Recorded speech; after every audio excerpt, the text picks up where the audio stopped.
сентябрь күнү Манас шаарында кырсыктардын көпчүлүгүн азайтуу боюнча бир күндүк иш-чара өткөрүп жатабыз.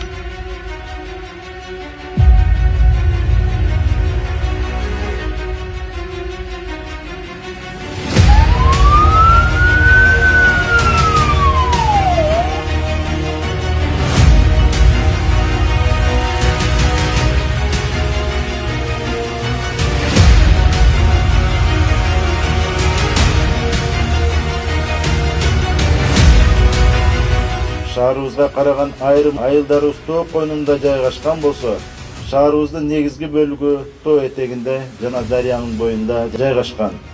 Сел, жер көчкү, өрт же башка өзгөчө кырдаалдарга кабылышы мүмкүн. Ошондуктан коопсуздук эрежелерин сактоо, өз убагында маалымат алуу жана алдын алуу аракеттерин көрүү ар бирибиздин милдетибиз. Элибиздин коопсуздугу баарыбыздын биргелешкен аракеттерибизден көз каранды. Ар бир үй бүлө, ар бир жаран кырсыктын алдын алуу ишине өз салымын кошсо, шаарыбыздын жана келечек муундардын тынч жашоосуна жол ачылат деп мен терең ишенем.